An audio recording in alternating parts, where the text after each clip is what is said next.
गुरुदेव, आपका आहारचर्या मैंने देखी। आप केवल केवल मतलब मैं आहारचर्या के बारे में इस पूरी दुनिया को बताना चाहता हूँ। गुरुदेव हरी सब्जी खाते हैं, तो वो हरी सब्जी में ऐसा क्या ताकत है गुरुदेव? वो भी उबली हुई। तो वो कौन सी ऐसी सब्जी है जिसको आप हम लोगों को इतनी एनर्जी दे देते हो और इतना आप हमारे लिए इतना, हम समाज के लिए इतना सोचते हो गुरुदेव? तो कम से कम ये बता दीजिए गुरुदेव कि वो ऐसी कौन सी सब्जी है जिसको हम भी खा लें और आप जैसे थोड़े एनर्जेटिक हो जाए। देखिए, सबसे पहली बात तो ये है, आप लोग परेशान ना हों। पूरे देश के लोगों में बड़ी चिंता और घबराहट है। रोज़ 2, 4, 10 लोग तो मुझसे कह ही देते हैं, महाराज आपका स्वास्थ्य बहुत ढीला दिख रहा है। मैं सभी से ये कहना चाहता हूँ कि मेरा स्वास्थ्य कतई ढीला नहीं है, शरीर जरूर दुर्बल दिख रहा होगा, लेकिन मैं एक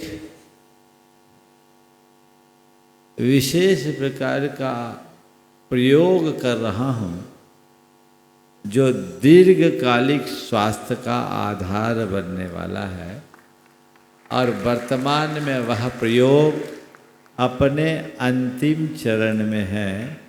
बहुत जल्दी उसका पूर्ण रूप प्रकट होने वाला है। आपने पूछा कि सब्जी में ऐसी कौन सी ताकत है, तो प्रमाण स्वरूप प्रमाण सागर उपस्थित है ना। आप सब देख रहे हैं, लगभग 2.5 महीने हो गए हैं मैं केवल सब्जियों पर, और ये प्रक्रिया लगभग 5-6 महीने से चल रही है। इसकी अपनी एक प्रक्रिया है, अपनी एक विधा है, और इस विधा में शरीर में रहने वाली पुरानी जितनी भी अनसैचुरेटेड फैट है उसको बर्न किया जाता है, जलाया जाता है, और वो लगभग हो गया है। केवल शरीर के आंतरिक अंगों में रहने वाली फैट की कुछ मात्रा बची है, जो बहुत कठिनाई से निकलती है, वो अंतिम चरण में है। और जिस दिन वो निकल जाएगा तो शरीर का जितना भी गट माइक्रोबायोम से वो ख़त्म हो जाएगा, टॉक्सिन्स ख़त्म हो जाएंगे, शरीर में नए तरीके की प्रोग्रामिंग शुरू होगी, और वह शरीर अपने प्रोग्राम के तहत खुद अपने सिस्टम को डेवलप करेगा। इसका अपना एक विज्ञान है, पर मैं अभी आप लोगों को कहूँगा, आप लोग बिल्कुल भी इसका अनुकरण मत करना जब तक मैं इस मंच से न कहूँ। और इतनी भी बात साथ साथ कहूँगा, आप चिंता मत करना कि महाराज कमज़ोर हो रहे हैं। महाराज का मनोबल मजबूत है, महाराज चाहे जैसी स्थिति में आ सकते हैं। रहा सवाल खान पान की शुद्धि का, तो शुद्धि का साथ ध्यान तो आप लोगों को रखना ही चाहिए। वर्तमान में आए दिन चाहे जिसको कैंसर, चाहे जिसको लिवर सोरियासिस, चाहे जिसको किडनी संबंधी बीमारियां किसी भी उम्र में देखने सुनने को मिलती है। शाकाहारियों में भी ये बीमारियां बहुत ज़्यादा है। अभी आपके सांसद शंकर जी ललवानी ने एक दिन मुझसे चर्चा में कहा, उन्होंने एक बहुत बड़ा सर्वे कराया जिसमें लगभग 40,000 लोगों के बीच में सैंपल लिया गया। हाँ, 2 लाख। और उसमें एक बात मुझसे कही, मैंने उनसे कहा है कि आप आइए और एक दिन सभा में अपनी बात रखिए। उसमें जो बात कही कि महाराज जी, मैं सोचता था कि ये बीमारियां केवल नॉन वेज खाने वाले या खान पान में असंयम रखने वालों में हो तो समझ में आए, पर हमने जैनियों में भी बहुत मात्रा में देखी। इसका कारण क्या? उनने मुझसे सवाल किया। क्योंकि इन सब चीज़ों पर मैंने देखा 3 साल के बच्चों को ब्लड कैंसर हो रहा है, इसके अंदर कोई व्यसन नहीं, कोई बुराई नहीं, कोई खान पान की अशुद्धि नहीं। मैंने जब डॉक्टरों से बात की तो एक सबसे बड़ी बात उभर कर आई और ये कि वर्तमान में जो आप अनाज, फल, सब्जियां, मसालों का प्रयोग करें या जो भी खाद्य पदार्थ का उपभोग कर रहे हैं, वे सब रासायनिक खाद और पेस्टिसाइड से भरे होने के कारण पूरी तरह जहरीले हैं और वो जहर शरीर में जा रहा है, अपना असर दिखा रहा है।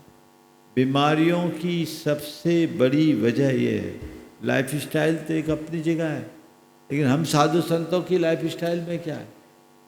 लेकिन अगर जहर खाएंगे तो शरीर पर उसका असर तो पड़ेगा ही पड़ेगा। ये बीमारियों की जड़ है। कैंसर का सबसे बड़ा कारण रासायनिक खाद और पेस्टिसाइड, इंसेक्टिसाइड का अंधाधुंध प्रयोग है।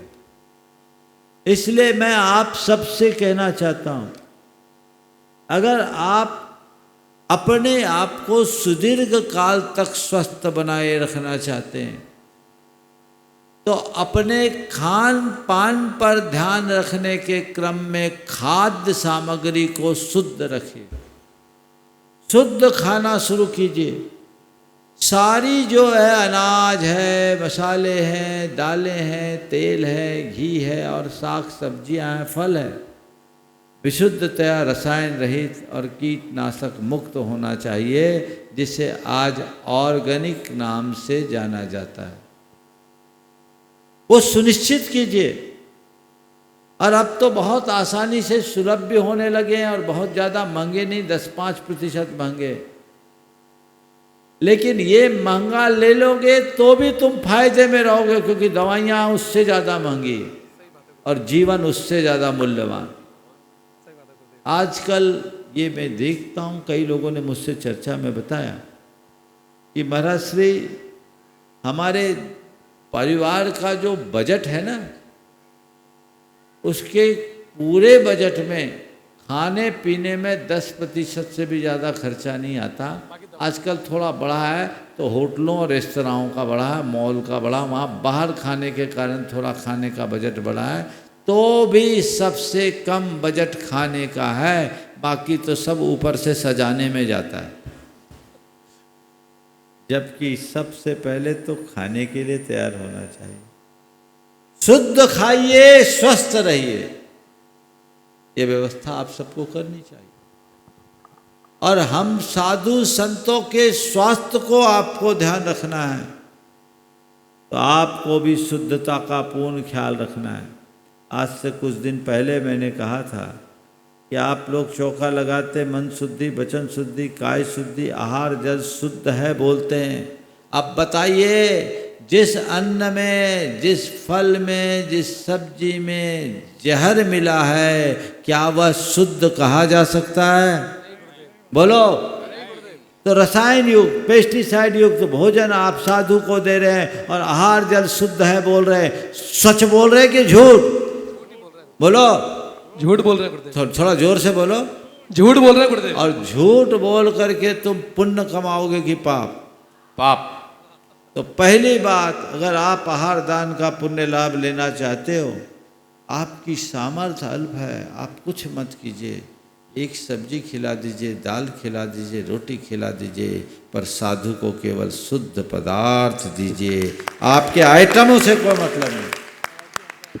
और ऑर्गेनिक में भी कई तरह की फर्जीवाड़ा होता है, तो एकदम ऑथेंटिक और प्रमाणिक व्यवस्था के लिए उदयपुर से रोहित जैन, जिनकी कंपनी है बनियान ट्री, वो ऑल इंडिया ऑर्गेनिक आगे आ जा रोहित, एक बार जोरदार ध्वनि से इनका अभिनंदन कर दो। इनको गुरुदेव हमने ये ऑल इंडिया ऑर्गेनिक ऑर्गेनाइजेशन के जनरल सेक्रेटरी रह चुके हैं।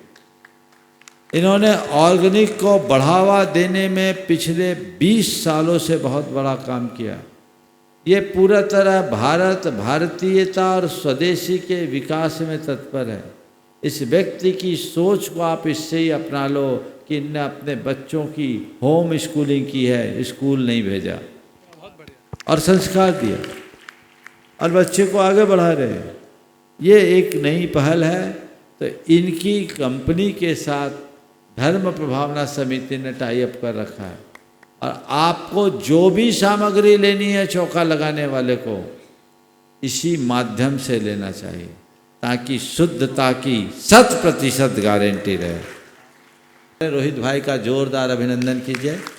ये हमारे समाज के एक बहुत बड़े गौरव है और आप सबको ये सुनकर हर्ष होना चाहिए और इनका अभिनंदन करना चाहिए कि आचार्य महाराज के संयम स्वर्ण महोत्सव के अवसर पर देश भर के 7 प्रतिभाओं का चयन हुआ सम्मान के लिए। 7 प्रतिभाओं का सम्मान हुआ और उसमें एकमात्र जैन थे जिसका नाम रोहित जैन था। स्वदेशी और ऑर्गेनिक को बढ़ावा देने के लिए आचार्य महाराज के मंच से इनका सम्मान हुआ और आचार्य महाराज का भरपूर आशीर्वाद हुआ। 120 देशों के इंटरनेशनल मीट को इन्होंने आयोजित किया 2017 में और उसका पूरा खाना शुद्ध ऑर्गेनिक और शाकाहारी इनने किया और लोगों ने सराहा। 120 देश जहाँ के ज़्यादातर लोग मांस भक्षी थे, लेकिन इन्होंने अपनी दृढ़ता से और सरकार से उसकी बहुत प्रशंसा भी पाई और जो लोग आए वो भी प्रशंसा पाए। तो ये व्यक्ति हैं